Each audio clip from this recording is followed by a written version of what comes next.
So in the midst of all of the negative traction that Kim has been getting for her comments, it looks like there's been a lot of people who've worked for her production that are also speaking out, and even Forbes have come out with a pretty harsh article.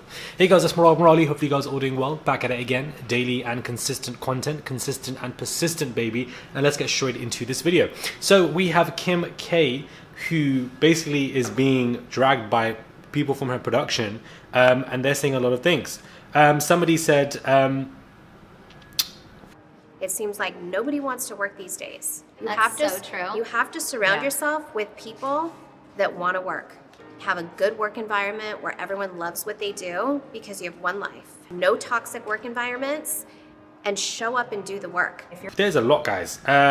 Someone said, I worked my little college ass off for free for Kimberly, so I better get some addendum in here saying, except Celine, she was amazing. So, there are people that are literally working out here as women for free for someone like Kim who should be paying them. Somebody else says, remembering when I was a miserable unpaid intern traveling on my own dime across London to fetch Kylie Jenner a specific kind of manuka honey for a tea on a luxury fashion shoot.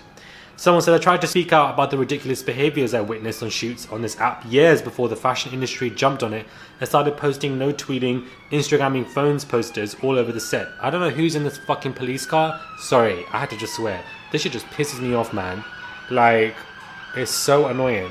Someone's like to me, where Murad, where do you live? And someone's like, the hood. And I'm like, baby, this is just London. You've never lived in a city before then. You don't have to live in a hood to have police cars running around. You have that in general if you're in a city. London, New York, it's the same shit. Police cars are everywhere running around.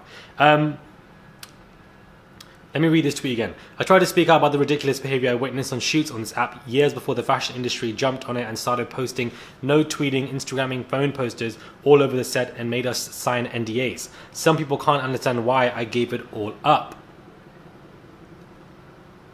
Then there was somebody else. Someone said, in your opinion, who carried the show? Someone said, I did when I worked on the show for 2 seasons during the peak of my alcoholism. There was somebody else who tweeted that apparently she knows people who were sound engineers, and because they were so bored as the show was being filmed, they used to fart past wind and include that into the show without the actual girls knowing. So I don't know how true that is, but that is bizarre within itself. But we have a lot of people from the production, and there are more tweets as well. People really coming out saying they weren't paid as much, or they were unpaid interns forced in their own dollars to run around and do things for these girls, forced to sign NDAs, we're doing all the work. So, it's hypocrisy when you're saying, get up and do the work. You guys don't work enough, but yet she's having people, whether in these factories that are getting unpaid wages or people who are unpaid interns, several amount of people basically, that have basically not been getting the money that they should have for the work they've been putting in, but she deserves it. I just will never take any motivational advice from people who have been born into an abundance form of wealth. It will never make sense to me because they don't have an idea of struggle. And note that people who have struggled and have become successful don't tell people to get up and work. They don't do that. Why don't they do that? Because they know what struggle feels like. They know what it feels like to struggle, to grow up either in some kind of abusive home, to grow up homeless, to grow up in a point where you're self-harming yourself. You're struggling so much in any kind of way, and you try your hardest. You don't sit there and say to people, get up and work, because you know how ignorant and stupid it comes across, because you struggled to get to that position and you know what a struggle is. Listen, I will never say to people, listen, you guys are going to get up and work, because I know it's not like that. But people who are born in an abundant form of wealth, somebody like her, a family with thieves, stealing money from Brandy's mother, $120,000, or getting money off a tape, getting a first car at 16, all of this money that they've earned, this abundance form of wealth, they don't know what struggle is like. It seems like nobody wants to work these days. That's so true. You have to surround yourself with people that want to work. Have a good work environment where everyone loves what they do because you have one life. No toxic work environments, and show up and do the work.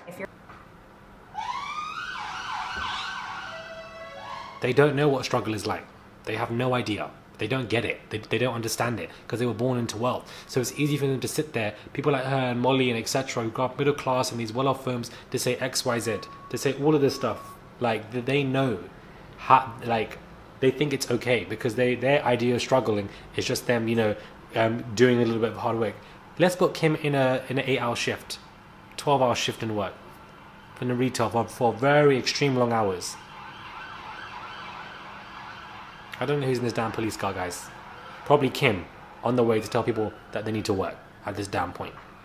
We have Forbes who have put out an article. They said Kim Kardashian just alienated her entire fan base.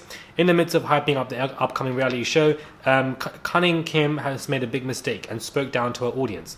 The quote instantly floated to the top of the news cycle, completely overshadowing the positive tone of the Variety interview. 2 years into a global pandemic in which workers have found themselves drowning in debt, childcare, healthcare costs, overwhelmed by working long hours for low pay, the sentiment really stung, especially coming from a wealthy and powerful entrepreneur who has spent the last few years blissfully insulated from the true toil of the pandemic. Indeed, Kardashian celebrated her 40th birthday party on a private island whilst the rest of the world was cooped up in quarantine. In particular, the working women who Kardashian's dismissive words were aimed at have suffered disproportionately during the pandemic, lacking the abundant resources that Kardashian relies on. Simply getting up and working isn't the issue. People are burnt out and rightfully sick and tired of being underpaid for their labor. It's a very good point, guys. One comment from a former employee of Kardashian's directly called out the entrepreneur's hypocrisy. I was an editor on the Kardashian app in 2015 in LA, worked days and nights and weekends, could only afford groceries from the 99 cents only store, called out sick more than once because I couldn't put gas in my car to get to the office, and was reprimanded for freelancing on the side. I've wondered where rich people get the idea nobody wants to work anymore. Do they think the people at the grocery stores, cleaners and fast food places make $100K a year? Even actor Jamila Jamil, also, I've covered that already. Whilst Kim has always flaunted her privilege and formed wealth, her business empire was only made possible by the workers that surround her, as her childcare and household maintenance are taken care of by the help. Clearly, Kardashian has no idea what life is like for the average worker out there. If she wants to continue being adored by simpering fans, it's probably not a good idea to insult them. Claiming that nobody wants to work these days sounds as reductive as a Fox News soundbite, and shows the true extent of her privilege, as though labour shortages have been sparkled by simple laziness and not a response to poor working conditions.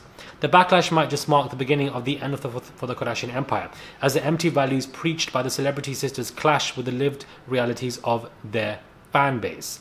Damn, guys. That is a very intense article. I didn't expect it to go in like that, but this could be the end, the beginning of the end, and I feel like they'll begin to struggle within the next 10 years. Perhaps this is the end. Slowly but surely, her production are exposing it, and this Forbes article, Forbes are coming in like that. It's going to upset a lot of people. I think it's going to grow, because people don't like ignorance. They really dislike it. Like, just shut up and just be quiet. Don't say it in front of people's faces, because once you show the ignorance and you say it from your words, people will be irritated. But if you just don't say a word, people won't care. It's very interesting how it works. But I feel like, somebody so clever, I didn't expect it to be so dumb. Put it that way. Let me know your thoughts are. Subscribe to the channel. Click that button. It is daily and consistent content. Subscribe, and I'll catch you guys soon for another video.